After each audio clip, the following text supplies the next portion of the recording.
Morning, I'm meteorologist Caitlyn Lorr. We're starting off with some quiet conditions out there. The biggest difference from yesterday to today is it's another crisp morning out there, and we got some cloud coverage that moved in through the early morning hours. Aside from that, generally quiet. Just grab that jacket as you head out the door. Here's a look at satellite radar imagery showing that those clouds have really thickened up through these morning hours. We're starting to see a little bit of light snow work its way into western Minnesota from the Dakotas. And if we see any of that here in southern Minnesota or even northern Iowa later this afternoon or evening, it is going to be mostly in the form of flurries. We're not really looking at accumulation, but if we do see anything, it would be a dusting at most. Temperature-wise, like I said, it's crisp out there. We're seeing single digits into the low teens right now, sitting at 5 degrees here in Mankato. The coldest we have in the area, 3 degrees down in Mason City, with the warmest now coming in at 14 degrees out by Slayton. Winds have been slightly breezy on and off this morning, anywhere from 5 to 15 miles an hour out of the south-southwest. A little bit out of the south-southeast depending on where you are, but regardless of where you are, because of this light breeze, wind chill values are a little bit colder for most of the area, reading below zero. We're sitting at a feels like temperature, so again, this is what it feels like on your skin, 10 below zero here in Mankato and St. Peter. These are the coldest wind chills we have in the area, so all the more reason to make sure you grab that jacket as you head out the door this morning. Now, wind chill values will remain a thing throughout the day today, but they will rise above zero this afternoon. We've got a little bit coming our way in the form of the weather world with the different kinds of fronts and things like that. So let's talk about how each of these things are going to affect us. We have a couple of low pressure systems within the vicinity, and you're probably going, within the vicinity? Those are pretty far away.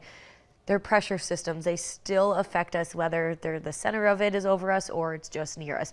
Now, this is the one that we're really concerned about. I'm concerned in the sense that that is the one that's going to affect us. It's going to drop south into the Siouxland area by this afternoon through the early afternoon hours. And what this is going to do to us is keep this cloud coverage here, bring in a little bit of some precipitation in the form of some flurries, as we just talked about that, for this afternoon and evening.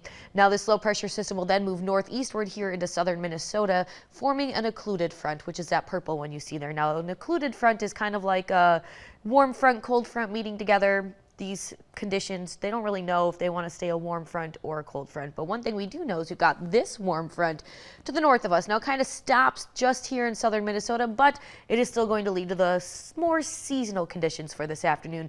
When an occluded front goes through, you're going to notice either a change in temperature, a change in wind direction, and or a change in precipitation as well as cloud coverage out there. So what we're going to notice here is that temperatures today are going to stay the same, but then they're going to drop going into tomorrow night due to this cold front to the north of us. That's going to kind of move through the area, but as it does so, it's actually going to dissipate, which is why it's only going to affect us for Saturday night into Sunday morning.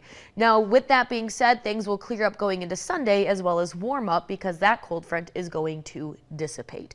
Now, 26 for the high today, relatively seasonal this afternoon with a light breeze mixed in. As I mentioned, wind chill values will remain throughout the day, but rise above zero. It will just feel more like the teens out there tonight.